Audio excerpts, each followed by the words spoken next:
we often won't put two and two together of like, oh, attention equals danger. Just like we won't put two and two together of like, oh, you're addicted to spending money and shopping because money doesn't actually feel safe. We think like, oh, but like she loves shopping, so like she loves money, right? But at the same time, to her body, actually, yeah, like in her mind, she's like, I love money because I got to go shopping. But in her body, in her nervous system, she actually associates money with danger. And so she's trying to get rid of the money rather than feeling safe to hold the money. Just like you could be trying to get rid of the attention because it doesn't feel safe to hold the attention. So, in the money example, it could be that you're trying to get rid of money because via shopping and the addiction to shopping, because, every time money was brought up in your household when you were little, it was about to be like there was a massive fight that was breaking out. Maybe it was that money was used for really bad things when you were little. Maybe it was that, money was always used so that your parents could buy alcohol and then they would get drunk all the time. You associated money with something bad, basically. There's an association of money is bad, right? From your childhood. There is that trauma around money. And so every time money comes into your bank account, you're like, "Oh, this is scary. I don't like this. I don't want to hold this because money is dangerous. I'm going to get rid of it." And so that's why you go shopping. These are all unconscious patterns, right? The same thing will then happen with being seen. You will self-sabotage opportunities in your career or in your life of being seen. When someone tries to give you a compliment, you'll completely play it down and push it off. You will not feel seen in, your dating life. You will not allow yourself to surrender and experience like amazing sex because that requires you to be seen. And being seen is associated with danger according to your nervous system. So don't forget that. That could be a point of reflection for you after this episode, or even if you want to pause this episode right now. If you are noticing somewhere in your life, and it could be a new level that you're breaking through, or it could be like, no, I've had this fear for a long time and I want to get rid of it, like this fear of being seen. Think about what you're afraid to be seen in, whether it's a career thing, whether it's a love thing, whether it's a everything thing. Think about what you're afraid to be seen in. Okay. Now I want you to think about and listen almost to how is that opportunity or that situation, how is that dangerous? And like, don't tell me like, oh no, I know it's not. No, I'm not saying how is it dangerous. And then your brain comes in and actually says like, no, it's not dangerous. According to your body or according to those thoughts in the back of your head, how is it dangerous? Okay. Because that is something that can be really powerful to ask yourself. It's kind of like you wouldn't think to ask yourself that, but it's actually a really powerful thing to ask. It's like, why do I not want this thing? Why is this thing dangerous? Why is this thing scary? Like, why do I want to self sabotage this thing? Because you'll get a lot in that answer. And then, of course, ladies, sisterhood fucking wounding. Oh God, I feel like I need to do another episode on that. But sisterhood wounding, the bloody queen bee syndrome, the relational aggression, and then just the general bullying. And for men, you guys didn't have sisterhood wounding, but you absolutely had bullying, especially if you were like not one of the popular guys or you weren't the most masculine looking one at school. You maybe went through puberty a little bit later than the others. That could have caused you to be bullied. And so, because of the bullying or the sisterhood wounding, you have decided, your body has decided, and your brain has decided it is not safe to be seen because I do not want to feel like that again. It's safer to be in hiding. Or if you had emotionally unavailable caregivers, it's safe for me to not see, feel, express, acknowledge my emotions. I'm just going to shove them down. I'm going to hide. I'm going to like become a shell of myself. Or if you had abusive caregivers, if you had abusive parents, then that one's super obvious, right? You probably actually did physically hide when you were little.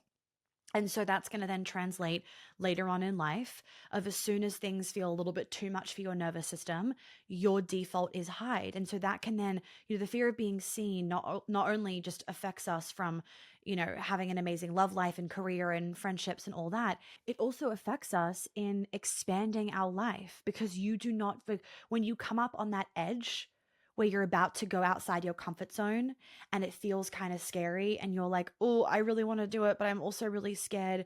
And you have that fear coming up. You're like, oh, I don't like feeling this, hide.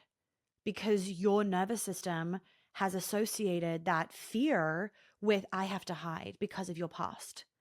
So can you see how it, like, the fear of being seen can even block you in, expansive career opportunities or expansive personal opportunities because you are not able to hold yourself in safety as you expand. This is why I say you do not manifest from your mind. You manifest from your body. Because if your nervous system does not feel safe to be seen, you will sabotage every opportunity that puts you in the spotlight, physically or energetically in the spotlight or emotionally in the spotlight, even love.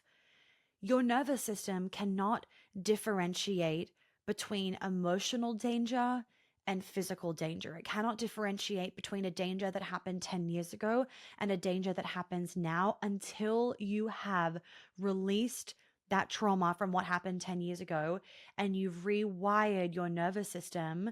Then, once you've rewired your nervous system, it will not associate, oh, that feeling of like fear as you're expanding, for example. It won't associate that with the danger that happened 10 years ago because that danger isn't still living in your body. So I kind of, dropped this one before about sex.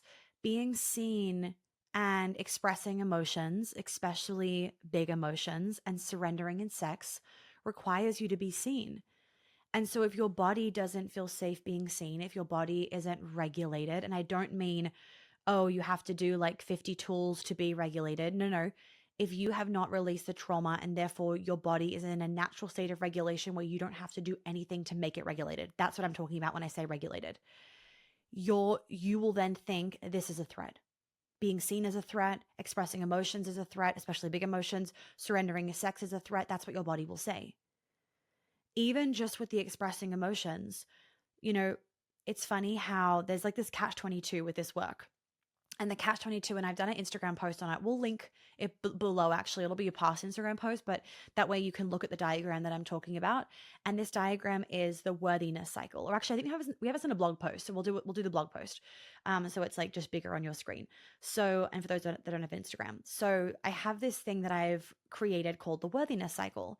And basically what I explained in the worthiness cycle, but we can also use it for this fear of being seen, is that, very often women or men will come to me and one of the things they want to work on is fear of being seen or, I don't feel worthy. But that same fear of being seen or I don't feel worthy is what makes them procrastinate, self-sabotage, not do this work for so long.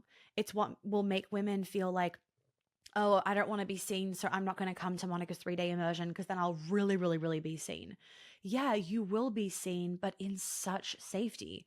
And you will catapult your healing. You will fully heal, I'm actually going to say, from what I've seen with all the other women that have done these immersions over the last 8 years. You will completely heal your fear of being seen because you are in obviously such a safe space. That is something that people are consistently saying of just like, wow, the safety that I create in this space is beautiful. I'm not just like welcoming anybody into it.